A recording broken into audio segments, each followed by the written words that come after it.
I talked to David Buckingham, and he mentioned that he thought almost that we need to sort of step back as adults and give kids their space in the social media, that maybe we don't necessarily belong in that space. What's your take on that? I completely agree with David. Not only that, I think that we need to give kids space, period. Since the 1980s, we've systematically pulled kids away from public spaces. We've created curfew laws. We've told them that it's dangerous. We don't want them in our cafes because they're not high consumers. All sorts of things that say you're not allowed to engage publicly. When we allow them to interact with their friends face to face, we say, structured activities only. It will be sports. It will be after school activities. There will be adults present. Da da da da da da. Kids want just sort of loose, lightweight time to interact with one another. And what they've done with social media is actually make up for all that we've taken away in person. Personally, my priority would be to say, let's get together, let's get back some of that face time. Let's allow kids to walk to school together without it being a big production. Let's allow kids to get together and go out and be home by dark. All of these things that allow them just to wander and spend time together. But given that we're not moving that way anytime soon, I think it's really important to acknowledge that they're using the social media for interstitial spaces. Now that said, I think there's something important about adults being present, but there's a difference between being present and being stalkerish. So if you're an adult and you're working with kids, create a Facebook profile if Facebook's popular. Create a MySpace if MySpace is popular. Be wherever they are, but don't ask them to be your friend. But just be there, and if they reach out to you, converse with them. Right? Recognize that it's their space, but be present in a way of saying, look, I'm here if you need me. And I believe this is actually even especially true for teachers.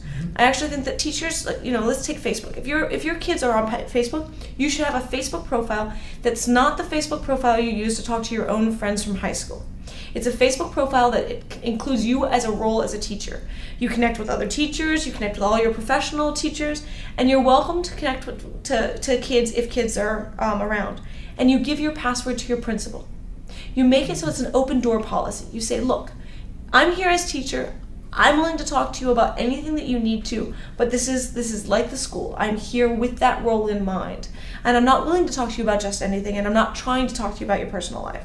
I'm trying to be there as a supportive adult. And I think that we can create those spaces and those possibilities, and they become extremely important. And so I think that when kids can see that adults are present, they'll engage in a certain way. But there's a big gap between adults being present and being around, and adults really being like, I want to comment on every photo you put up. That's not okay. And so it's finding that right delicate balance and saying, hey, you're a part of a community. As a teacher, you would be a part. You'd show up. You'd eat at the cafes. You drink at the bars. You're around the environment. And when you run into kids, you are always teacher. That kind of balance becomes the same kind of thing we have to think about online.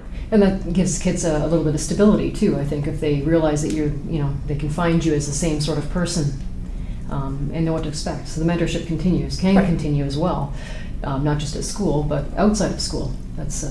Maybe that's an important thing for kids to know.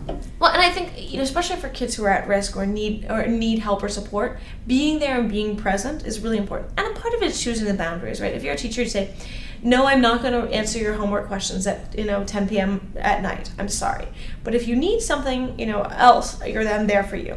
And part of it is also at the school level. We've taken away all of the opportunities with which kids could just hang out and talk to teachers and get the support right after school or between classes or at lunchtime. A lot of that has disappeared. And so it's not surprising to me that teachers do want to actually engage with young people. I mean, they're teaching for a reason. Mm-hmm. So giving them that space becomes really valuable. And the whole anytime, any place thing, I was talking, David Buckingham again was saying that, Ian Jukes was talking about respect and how important it is for teachers to understand that kids are learning anytime, any place, and we need to be respectful of that. Absolutely. Well, social learning is one of the most important things for young people to develop a sense of, and yet the thing that we focus least on, because we assume it will happen, right? And we, dismiss hanging out as irrelevant, totally useless. Yet all of the skills that we use as adult in professional spaces all the social skills rely on the things we learn as teenagers, right? Learning to be able to read your facial expressions. Are you, understanding what I'm saying to you? Being able to negotiate power and authority. Being able to negotiate trust and communication and respect and responsibility and all of this sort of sticky social stuff. This is what we learn when we're young. We learn it often by making mistakes. I think that I trust you, I tell you something, and then you violate my trust. And then I have to go through all the processes to deal with that and decide whether I will trust you again, or if I will decide that, okay, you're not trustworthy, but you're really useful at spreading gossip. So here I'll tell you something knowing you will spread it. All of these things are social processes. And those are the social skills that we learn that become relevant to our ability to navigate our bosses, our colleagues, to work in groups, all of these things that we use as adults that are skills that are essential. That takes place during this period. And the thing is about online environments is that as adults, we have to negotiate communication online all the time. We have to navigate email to deal with our bosses. We have to navigate email to get information out, to negotiate quotes, to compromise, to all of these things. So the fact that we're learning this in a social environment is not irrelevant. It becomes very applicable to the things that we do as adults. I think what you're saying too about it, that it starts early on, and that may be what you're saying right there, enough to back the idea that kids can actually have their own space and that adults should maybe be able to trust them. Because there's a lot of, it seems to be almost a little bit of hysteria from adults. Well, and actually, this is where I think age segregation is deeply problematic. So, why I think we have to give kids their space to be friends, I don't think it's a matter of saying kids should never interact with adults. And I actually think that that's a dangerous move that we've made as a society. There are a lot of adults out there that are really trustworthy and really valuable for kids to engage with. And I actually don't think Facebook should be used in the classroom. And part of why is because you have to, by putting it in the classroom, you say that you have to be friends with everybody in the class. Mm-hmm. Not all kids want to be friends with everybody in the class. They don't all get along. The thing about Ning is that it's saying, look, this is for school purposes, and guess what? You're going to be friends with everybody in the class for this purpose. And that's fine because it doesn't run up against the social norms of their social situation. Part of it is that there are two really dominant paradigms for social engagement online. Historically, we've always focused on interest-driven participation. This is that everybody who's interested in cats can be on the Usenet group, rec.pets.cats. Or everybody who's really interested in a topic can be blogging about that topic. And people sort of circulated because they were all into anime together, they were all into Harry Potter together, and it was all around that topic.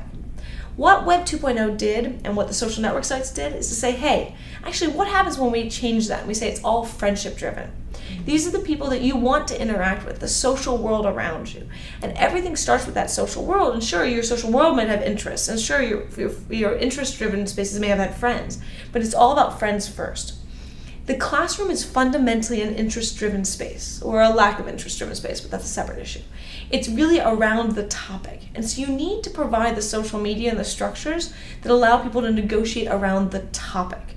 Ning allows you to do this. It says, look, we're going to all engage in this space. Here's how we're going to do it. Here's what the norm settings are. And we're not going to blur and mess with your social life as a part of it. I think introducing Facebook into the classroom is probably the best way to kill off Facebook for friendship-driven purposes. And I think that that's precisely what we don't want. I think the goal is let friendship-driven spaces have their place, allow them, support them, allow adults to be present there in a healthy way, but really focus on using interest-driven spaces in the classroom.